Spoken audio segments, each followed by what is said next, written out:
Salut à tous et bienvenue dans ce tutoriel dans My Brand Manager. Aujourd'hui, on va voir comment modifier un template puisqu'on sait déjà les créer et surtout comment les associer à un mail et comprendre pourquoi dans certains cas, on n'arrive pas à avoir une prévisualisation.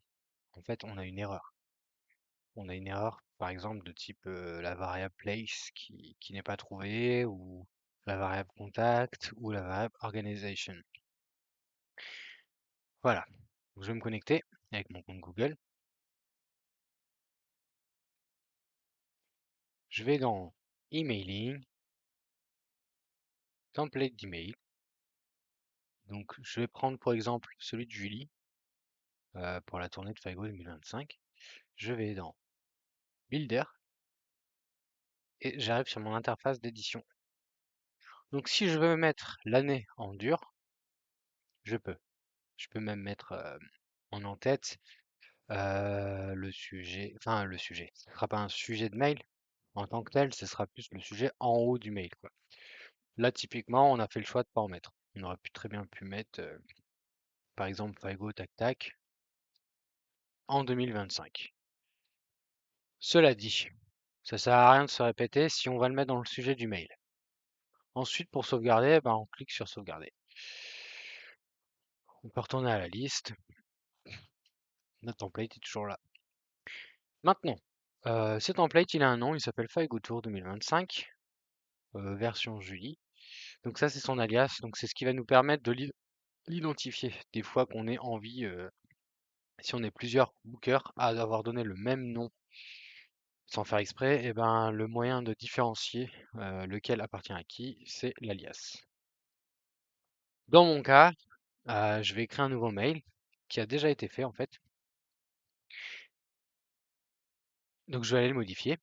Et en fait, faut noter qu'ici il y a un type. Et là, il y a marqué lieu. Mais si, à la base, ici, il n'y avait rien. Donc si je sauvegarde,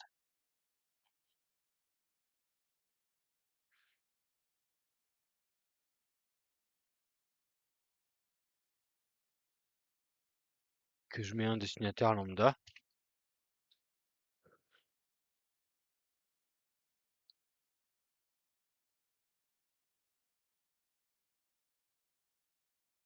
et je sauvegarde,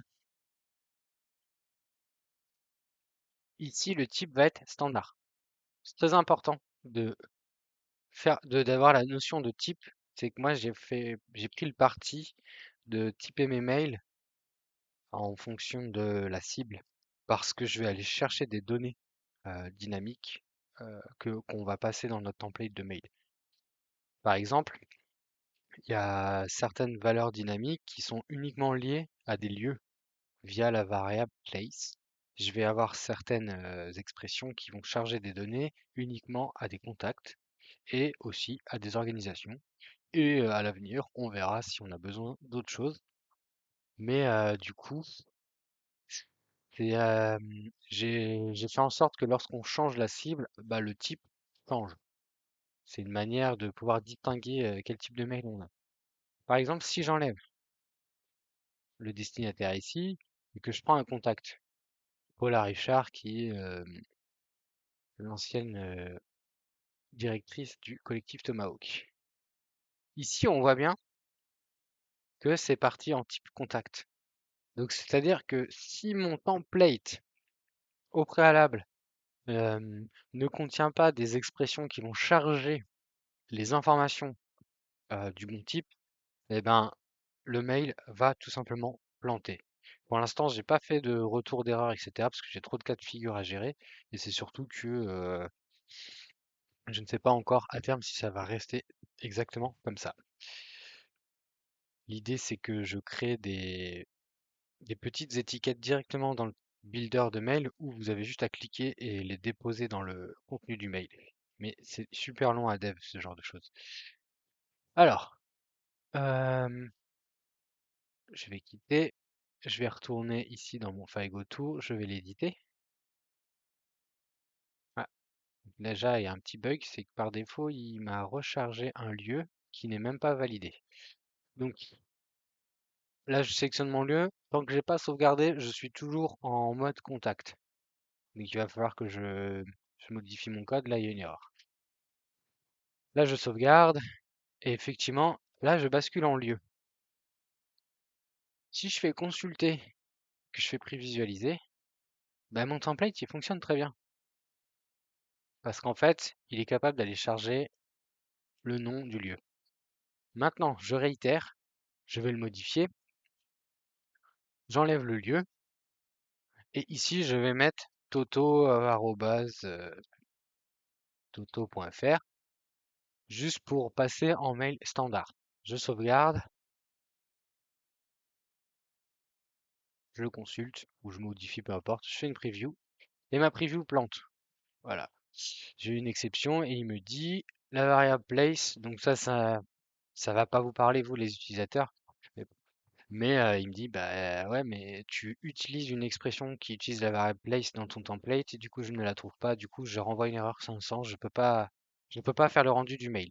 En fait, c'est un comportement plus ou moins normal parce qu'en fait, le template est fait pour avoir pour être lié à un email qui a pour cible des lieux.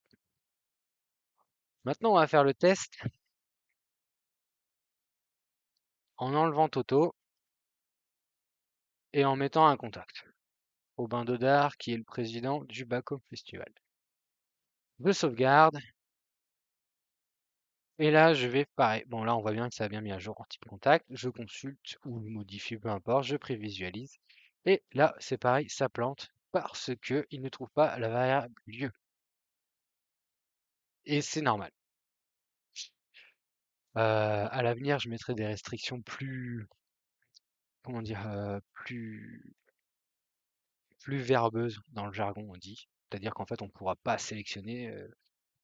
Il faudrait que je vérifie que le template n'a pas de variable inconnue. Mais c'est pareil, c'est long à développer. Parce qu'en fait, je ne sais pas à l'avance quel type de variable tu vas utiliser dans ton template. Donc en fait, il faudrait que quand vous créez un template, je vous demande à quelle cible ce sera dédié. Ce sera plus simple pour les utilisateurs, mais mon problème, c'est que ça fait une étape supplémentaire. Mais si ça peut éviter des bugs, je le ferai à terme. Là, je vais pas faire de dev supplémentaire, c'est justement pour comprendre en fait ce qui se passe pour vous expliquer. Donc je retourne à ma liste, je rechange mon type. Ici, en fait, là, il n'y a rien qui est sélectionné, parce que sinon, ce serait gris. Je vais sélectionner Festidays, et là, on voit bien que c'est gris. Donc, c'est-à-dire qu'il est bien sélectionné. Donc, je le sauvegarde,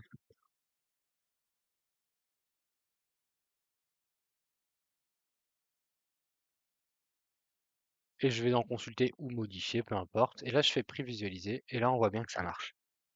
Parce que euh, j'ai bien lié un lieu à mon email.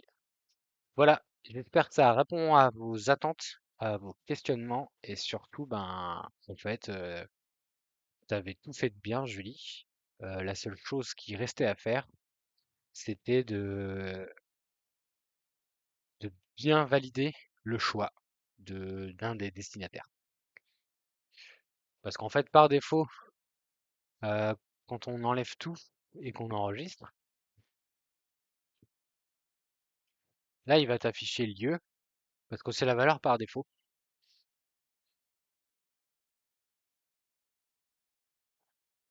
Mais tant qu'on n'a pas enregistré vraiment un lieu, eh ben, bah, ça plante. Donc peut-être que je vais renommer le type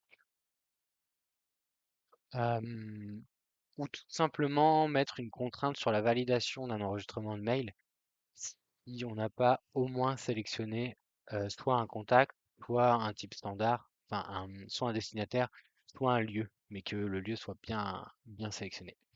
Voilà, voilà. Donc je réenregistre, je reteste une dernière fois pour te laisser la chose en bonne et due forme, et effectivement, on voit bien le lieu. Merci d'avoir visualisé ce petit tutoriel.